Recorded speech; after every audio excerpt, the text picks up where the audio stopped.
Do you have to endure a personal tragedy, or does something have to jolt you out of your mundane existence to go into the seeking the truth? Is that something common with all truth seekers? What a fantastic question. Yeah, that's a really, really interesting question. I yeah, so I'm half Indian, I'm half English. I was born in the UK. I was born in the UK in a moment when um, that was, it was a very specific time. There was a lot of racism. Um, I found a lot of racism at school, but I wouldn't say that that caused so much suffering that it made me seek a way. I think really I I came to this life with a need to with a need to know more. What I saw, what I saw in front of me, the material world, just it didn't make sense. It wasn't enough. It didn't give me. Um, it didn't feed my thirst or my hunger for life or the hunger for life that I came with. Mhm. And then along the way, I had some very specific and difficult levels of suffering, Right. and those really did shape me. And in a way, what they did was they completely destroyed what I understood about life, and they made Okay. it all really meaningless. And so I was left with no meaning. And human beings have a thirst. We have a need for meaning, whether it's big or small. We need meaning, you know? And so I really would answer by saying I think everyone has a real need to move forward in their life and understand their life and have understanding and meaning. And however you are directed by life in that, you go with it, feel it, see that that's happening, understand what's actually happening, understand that the suffering is enlightenment, and go with it and don't resist. It's too easy to resist. Right. So, would it be fair to sum it up and say that the seed of the seeking, the urge to seek, is in every human being, and suffering kind of brings it out, or pours water on the seed? Would you think that's a fair statement? I think so, absolutely. I do feel very strongly that many of us are conditioned in a very specific way um, from day one of entering this life, Right. um, from all different levels, family, education, country, what have you, Right. and that really it kind of puts a blinkers on us. It reduces our field of vision. In a way, it stops a lot of us even questioning why. And we are bombarded so much that many of us eventually just say, oh, right, well, yeah, life is like that. Yeah, that's what life is. This happens, then this happens, this happens. I go to school, then I go to high school, then I go to university, then I get a master's degree, then I get a PhD, then I do all of the stuff that life tells me I'm supposed to do. But then I'm completely empty at the end of it, wondering why. Um, and it's because there is that search for more, that wish to understand, that wish to have one's own personal understanding of life, that religion often helps a lot with. Um, or spirit or spiritual practice or whatever you want to call it. Mm. There are so many ways for one to find oneself Mm. or to understand oneself. um, on the other hand, many of us have incredibly deep painful moments of suffering Mm. that force the issue. Yeah. 'Cause I see a thread of commonality between Gautama Buddha, between Eckhart Tolle, and many others who have, gone on to the path of realization, and some of them who have realized uh, with a certain degree of suffering that has caused them to kind of go onto that path. So that's why I asked you that question, because I know about your daughter's cancer and uh, how she recovered and everything. yeah. Yeah. So, uh, um, Okay, so you talk about visualizations. Now, I've some years back I've read a book by, I think it was by Shakti Gawain, Creative Yeah, Visualizations, and she I was quite impressed by that book. mm. But I've always had this little amount of a kind of, I wouldn't call it a doubt, but I'm not very clear if, are we substituting one reality with another? Is that what we're doing when we visualize? I think there's only one reality, True, really. true. This one, the one that you're actually living in, breathing in, and able to touch. I love that book as well, Shakti Gawain's book. In visualization, I don't think we're substituting anything. I think what we're doing is we are implementing Hmm. an ability or a tool or a power Hmm. that we as human beings have innately, which Hmm. is the ability to use our imagination Hmm. and mix it with our own will to live, change, transform, move forward, consume, love. You know, that when you mix imagination with your needs, Hmm. it creates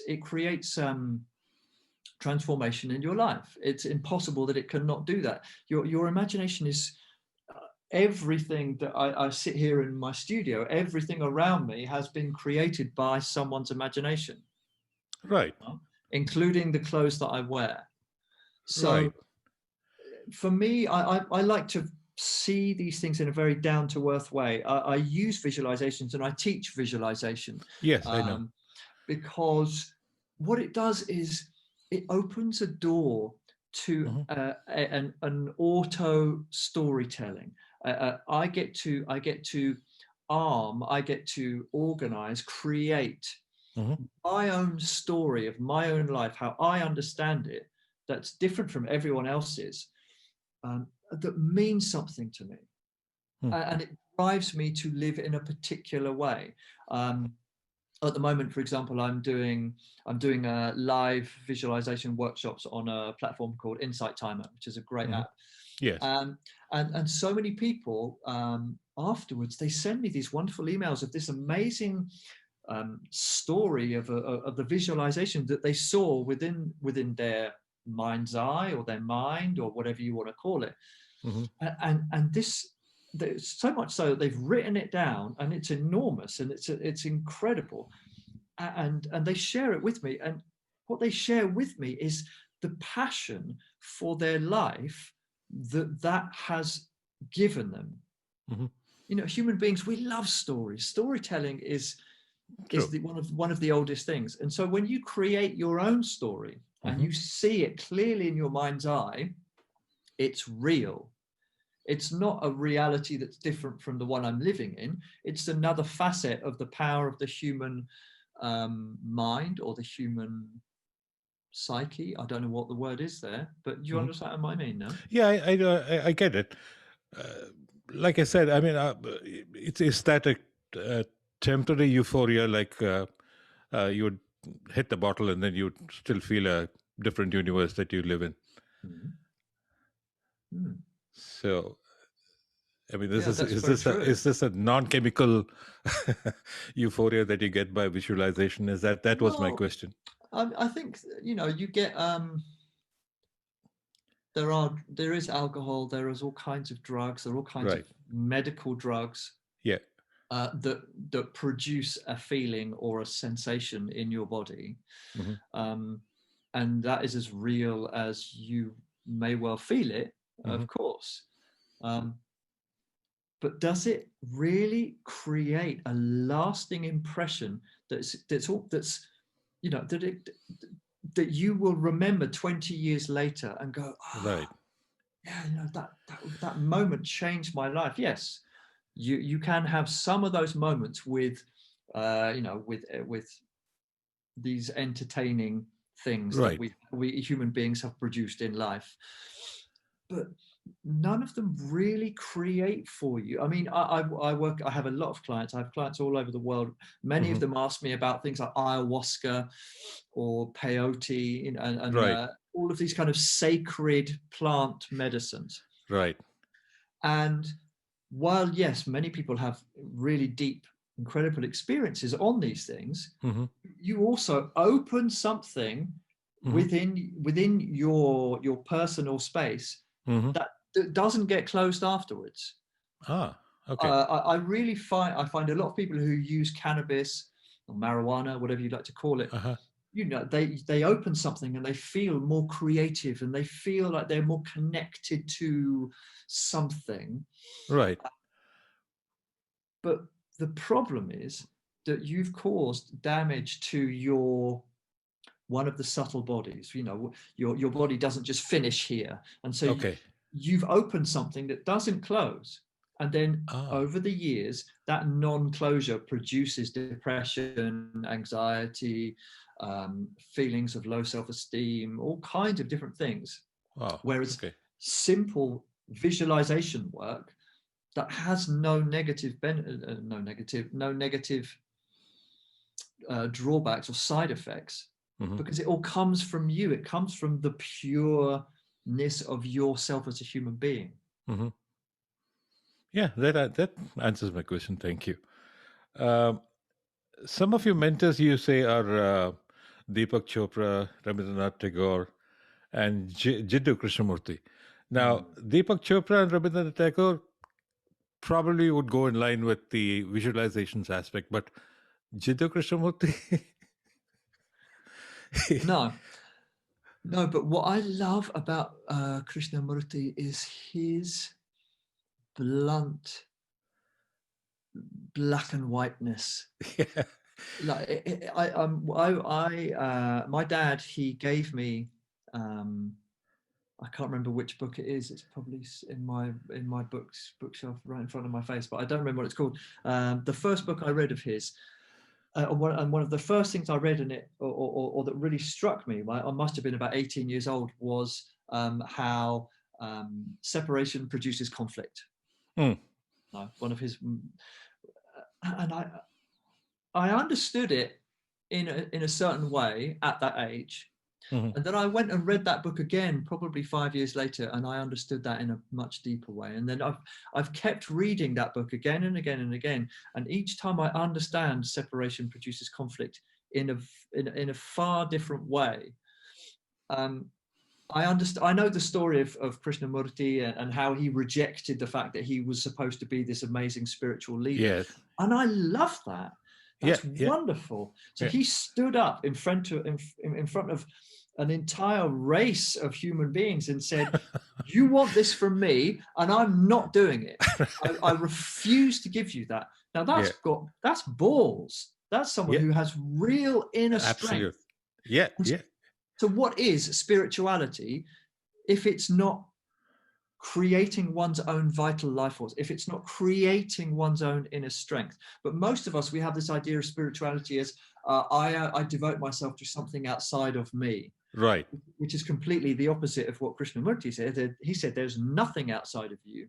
Exactly. You are everything. Yeah. And so be it, do it, go through the hard things, live the hardnesses of life, and also know that the wonderfulness of life comes with that there is always both sides. I love Krishnamurti. He's always been one of my favorites. In fact, for me, he's more of a stalwart. He's a real reference, because he really stood by. I can't fault anything. But then, for Right. example, Chopra, wonderful books, love Chopra. But then sometimes you catch him saying something on YouTube, or he says this, and you're just like, Yeah. Yeah. Yeah. just the tiniest chink in armor is enormous in someone of that Exactly. stature. I can't agree with you more. So I love his book, the 7 Spiritual Laws of Success. Mm. Just as I love Eckhart Tolle. Mm. But but Krishnamurti is someone who I believe in as well. It's Right. different. Right. And just to another example of his strength of conviction was, I don't know how familiar you are with India, but there is a state in down south called Madras, which also happens to be my hometown, Ah, um, my erstwhile hometown, rather. So there, at one time, I think it was in the late 60s, early 70s, there was, he was holding one of these satsangs, if you could call them that.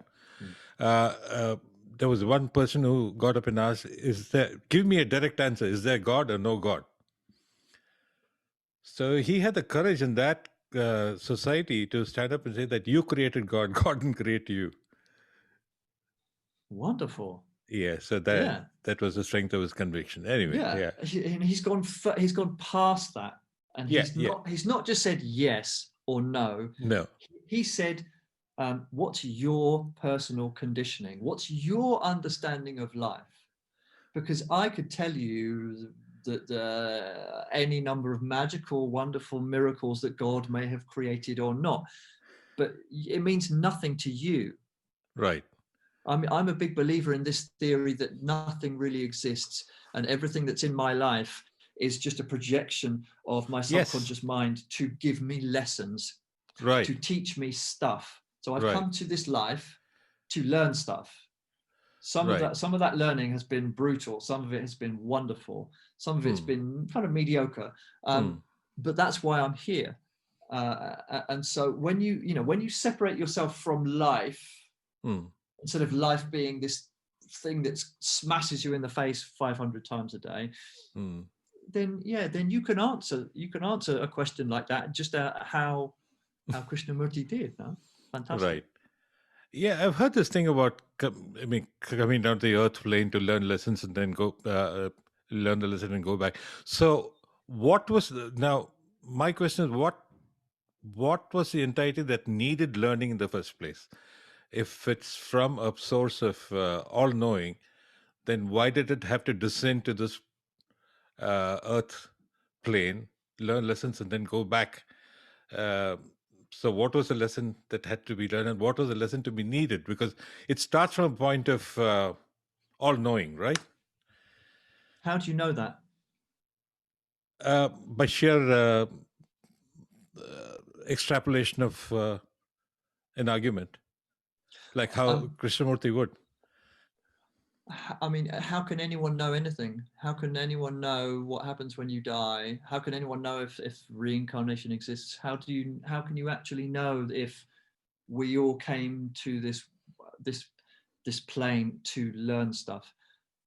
For me, that is how I have um, created regulation or organization or structure within my own existence so that I can live this life in a way that provides value to others.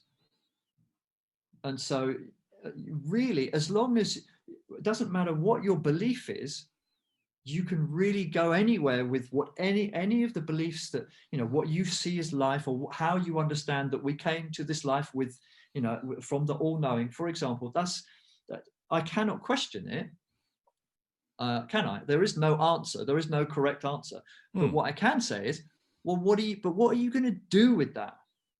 What Hmm. is the point of having that information if you don't do something with it, if you don't take action and create value for either yourself Hmm. or for someone else, or a group of people, or your society, or your community, or your world? So I mean, there's all kinds of people who practice all kinds of different forms of Buddhism, and or mindfulness is a wonderful one. I mean, Hmm. for example, I know a person who goes on mindfulness retreats, and they go and they eat vegan food, and they are in silence for X amount of hours every day, and all the rest of it. And wonderful, wonderful. And then they live in this kind of peaceful, wonderful magic. But then they go back to their real life, which is awful, and they hate their wife, and they shout at their kids, and they hate their job, and they haven't got any money, and they're all like, well, life is awful, life is terrible. No. And so let's really understand that you are a person who can use your life, or you are a person who can be used by your life. So if you're a person who uses your life, then you might go on one of these wonderful retreats and vegan food and silence and all the rest of it, and come back and use that in some way to bring value to your world, Hmm. or Which again is not. a projection of your own mind, right? Yeah, really. I mean,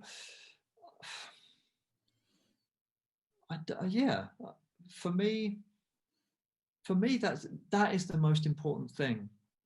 For me, I mean, I talk to a lot of people who have their very specific spiritual understanding of the world, Hmm. or they have a very powerful, strong religious, they live by a religious context.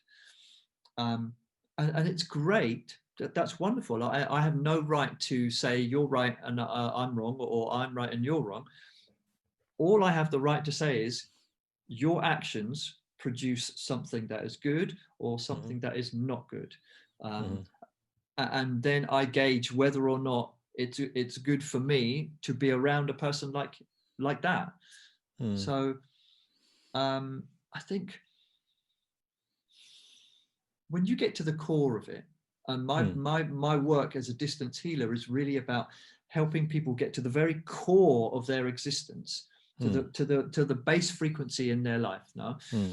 when you take someone there and they really see all of the games they play, and they see all of the things that they do that just have no sense, that they do because somebody told them to do them when they were 10 years old, and that, oh well, that's what you do. All right, okay, well, that's what I do. You know, when you really when you help someone peel back the layers of all of the conditioning and all of the other people's stories that they've taken on, and they can see the true nature of things for themselves, it's impossible that that person cannot create value in their life. And that for me is the key. Okay. uh, you talk a lot about affirmations too, positive affirmations. Hmm. Uh, how different are they from self hypnosis? Are they the is it the same thing, or is it something else? Or Well, you see, hypnosis does have a kind of negative connotation, doesn't it? It's like, oh, I'm hypnotizing from myself. So yeah, I'm the taking power, or I'm taking control away from myself, or I have power over. You know, if you watch, if you use yeah, some of Instagram, these for stage shows. example, Hmm.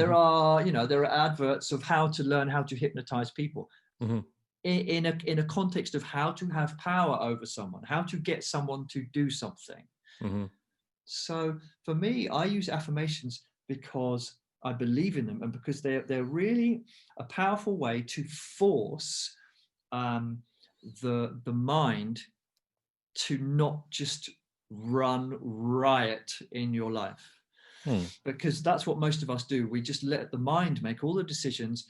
We let the mind um, run chaos Hmm. a lot of the time, and we think that we are our mind. But for me, when you, for example, you have you might use an affirmation today I'm, you know, they need to be in a continuous present context. So today I am incredibly happy. Hmm. Let's say you're not. Let's say you're really sad, and that something awful and painful has happened to you very recently, and that you really are having trouble getting out of that mindset, that mentality, that feeling, that emotional state. Hmm. Um, you, as a human being, have the power to achieve anything. There is Hmm. nothing that you cannot achieve, especially within yourself, if you use the right tools. So I use affirmations as a tool to, in a way, to batter down the mind and its power, so that I become the master of it. Hmm. So that I use it to calculate. I make sure I don't get run over when I cross the road, because my mind is calculating and organizing and scheduling my movements. But I don't need it all of the time. So for me, affirmations are really powerful, and you say them again and again, and are you self hypnotizing, or are you just reminding yourself of your own inherent power and wisdom? I don't know the definition, the difference in definition there. But I use them because they work to change my reality through me, not somebody else changing it. Yeah. Okay. Like the Buddha, you said you listen and observe. Now, by listening and observing, how far of the listener and the observer remains in place? Does that dissolve after a while in the just the sheer experience of listening and observing? The observer within me, the Yeah. observer So, as me. like, if you ask yourself this question, "Who am I?"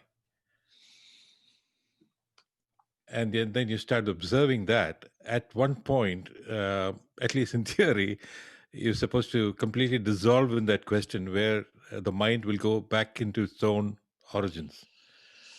So, I think that is there's a that what you meant by saying that you listen and observe? Is that what you meant by when you said that?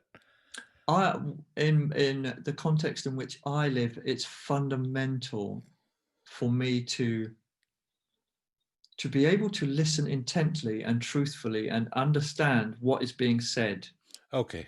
not just the words that are coming out of somebody's mouth.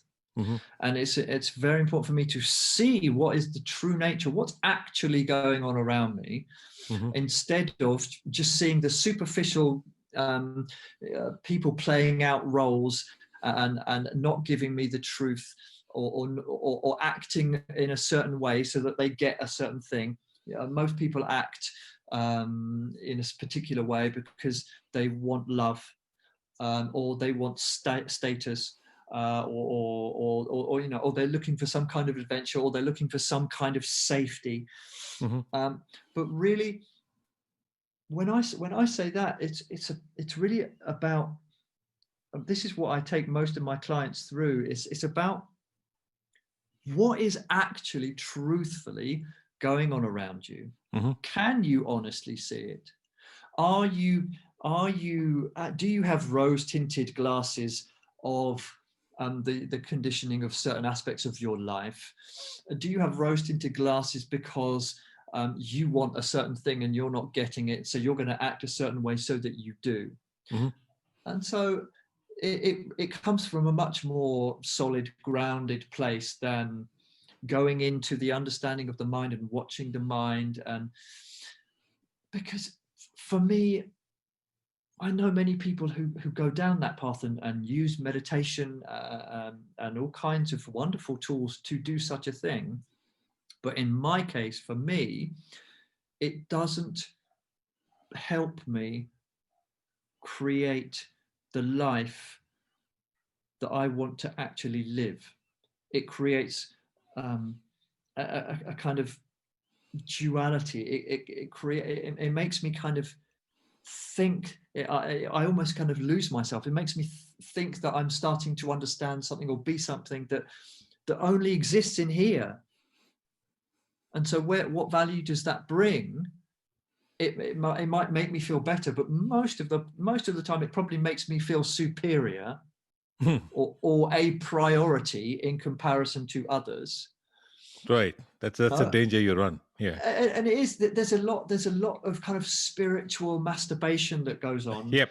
Because spirituality has just become a business. Absolutely. In so many ways, and in some ways that's fantastic. And I really raise my hand and say that's fantastic, because you are allowing people access to understanding themselves and being with themselves. But there is a fine line, as there is with all things. And some of us are not aware, some of us are not able to see clearly where that line is. So we might cross it thinking we are doing good for ourselves, where actually we're not. And then you might say to me, well, how do we know if we've crossed the line or not? And it really comes from taking care of oneself. Really honestly taking care of oneself, not the consuming to make oneself feel good. Taking care of oneself, being one with oneself, just sitting I tell so many people that just put an alarm on your telephone or whatever for 2 minutes every day, and just sit there and do nothing, and don't meditate and don't do yoga, don't do anything. Just sit there and be with yourself and listen, and let your mind do what it needs to do, and ask yourself, how am I feeling? How does my heart feel? Is my nervous system running like crazy, or is it gentle? Where am I in this space? Am I happy with what's going on around me? If not, shall I make a decision to do it, to change that? I don't know. Maybe I will, maybe I won't. But give yourself options within the physical space that you're in, instead of creating some kind of magical, mystical, mental understanding of the universe that may seem wonderful to you, but creates no value to anyone around you. I think the Beatles tried that, didn't they? Yeah, but isn't it interesting what happened with the Beatles? You know, where that they went to India to be in this ashram of, I can't remember what his name was. Shai Baba. I I can't remember. Yeah. And after a while, John Lennon was just like, forget this. This is a waste of time. Can we go back to reality? You know, reality is where you live. It is the solid things around you. Right. You have the capacity to manipulate that and work it to your advantage, in a way that either hurts people or doesn't hurt people. Everything is a choice. There is no right and wrong.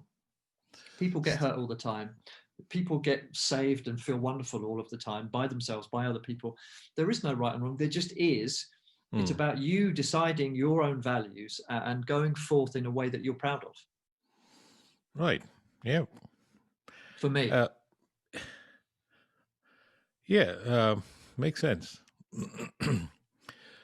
You also have a loads of music that you create, and your bansuri sounds very nice. Do you pick on a certain raga before you start, or is it just free flowing? Or because there are a lot of healing ragas and stuff, so are you really going into it with a particular sound that you want to achieve, or is it you just let things happen and they turn out to be what it is? It's a really good question. I am a bit of a rebel in that I can't follow normal rules. If somebody says to me, then you must play the bansuri flute this way, or you must learn Indian music in this way, I can't do it, and I run the other way. And I try to learn Western musical theory, and I can't do it. I don't have the intellectual capacity, and I went in the direction of Indian music because of my heritage, and I love it. But again, I haven't learnt it in the special way of the Zakir Hussain the reason why I'm asking you this is because I know a little bit of music, and most of what you have produced have all stuck to a particular scale. Have stuck to a scale right from the beginning to the end. You haven't really gone out of the scale at any point. Yeah. So that's the reason why I asked you this question. So maybe you're doing this unknowingly, but it's what is happening. Yes, no, it's true. I do. What I do is I just go with how I feel. Okay. And for example, there are some rags that I love. I love the sound of Kirwani. I love Hansadvani. There are many that I really, really love listening to, but I hear myself play them and I record it, or I make a piece of music, and I'm just like, it just sounds awful. It doesn't, because any piece of music that I make, I have to sit with my wife and hear her listen to it. Or I have to, all of the people I know, I have to sit there and hear them listen to it. And inside I'm going, oh God, I hope you like it. And I can't make a piece of music that I don't like myself first. So I do stick to very, very particular scales, because also for me, what's really important is my audience. I'm creating a lot of musicians create music and then give it to their audience. I'm really trying to create something that for that person, something that's going to be of use to that person, that they can use, that will take them on a journey, that will give them an experience, an experience that comes from my heart. So yeah, it's interesting. I have tried putting all different kinds of scale, Western scales as well. And I go back and I listen, and I'm just like, oh, that sounds awful. And it probably doesn't. It probably sounds lovely. Sounds good. I liked it. Thank you. But for me, yeah, for me that's just how it turns out. Maybe I'll try something new. Yeah, have you tried combining the creative visualization with the music to give that as a package?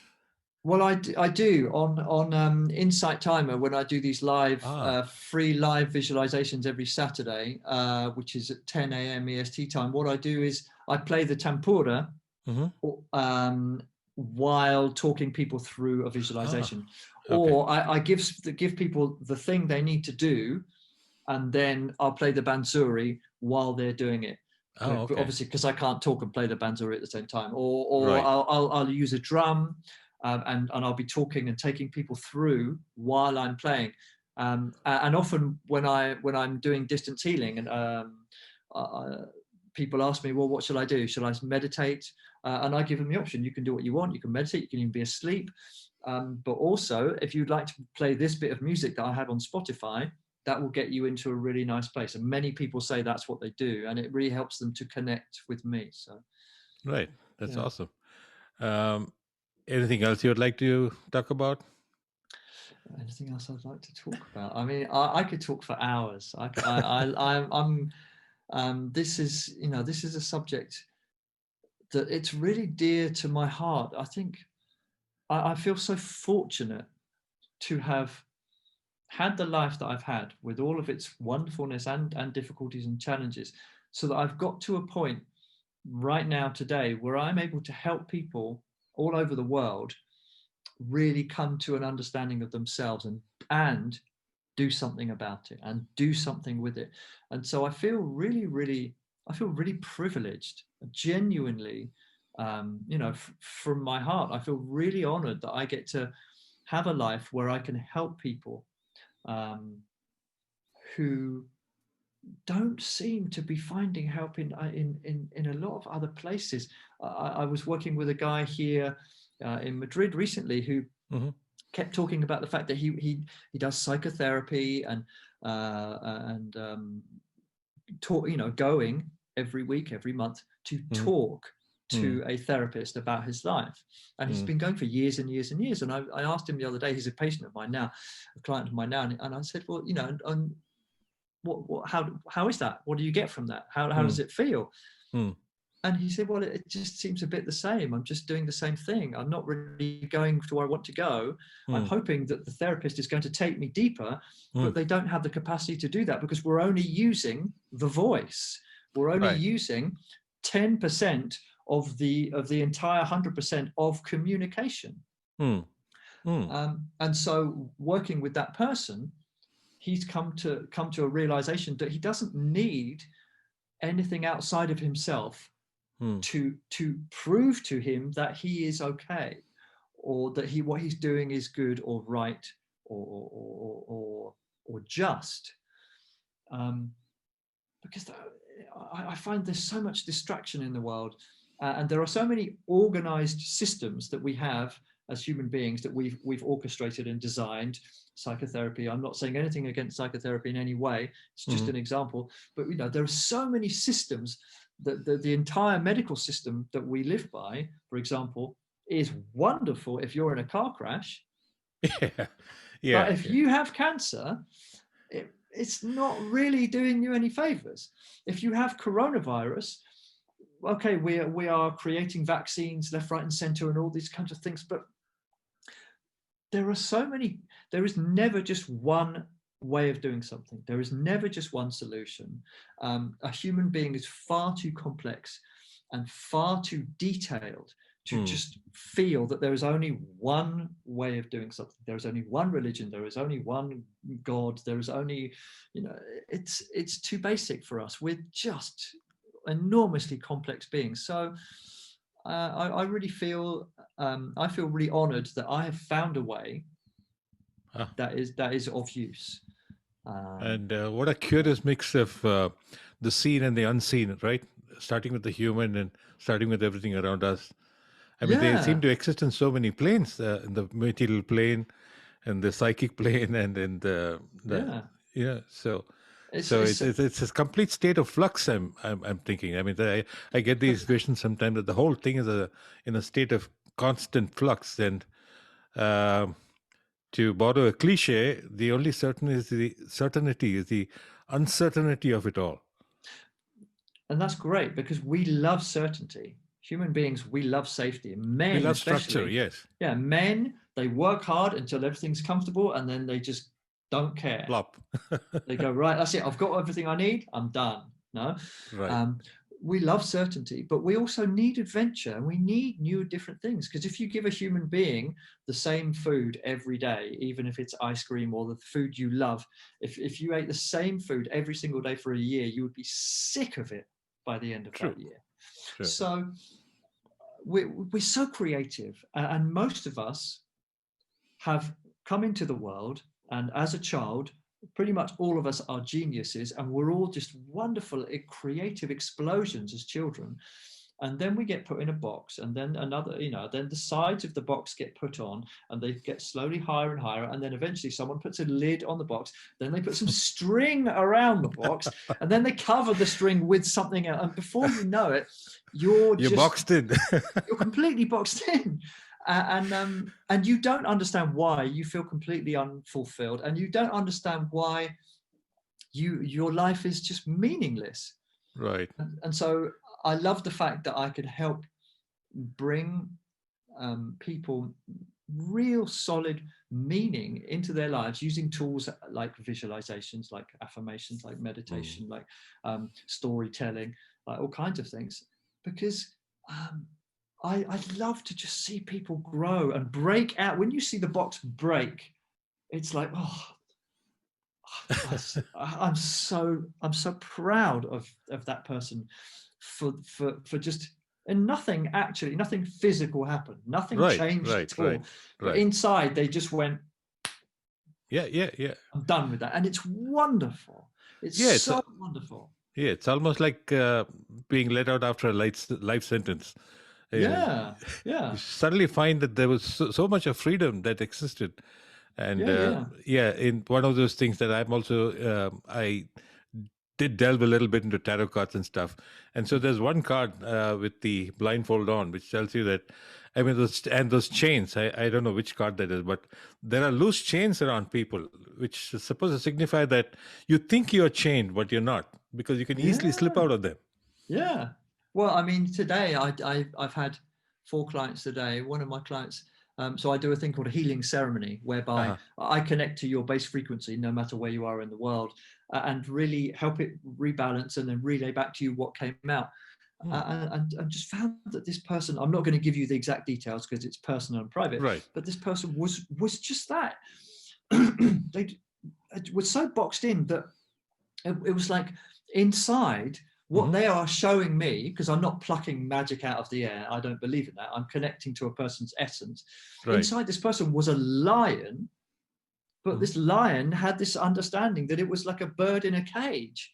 And I relayed that back to the person, and it was one of those epiphanies.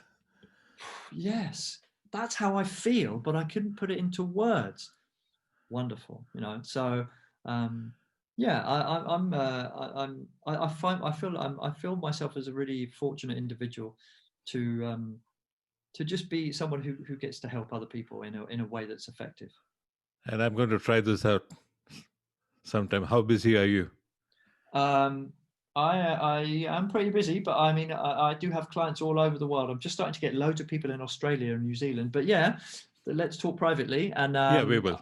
And I'll find you a date, probably in a few weeks. Yeah. Okay, so I'll fill in the form on your website, and we'll take it from there. or just send me an email. Okay, I'll do that. Or I'll send you an email after we're Okay. done. Yeah. Okay, it's been great talking with you, Jim. I enjoyed it. As you can see, most of my questions are from my own perspective of seeking. I was not trying to be argumentative or anything, but I just wanted to know more for my own sake.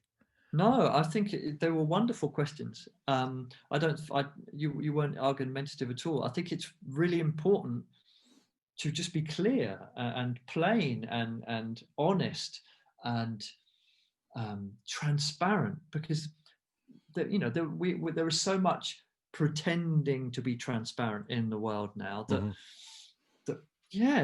say what you feel, say what you think, ask the questions even if they hurt or if they're painful, because otherwise everything just stays the same. Yeah. No? True. So thank you very much for your time. My absolute pleasure. Thank you.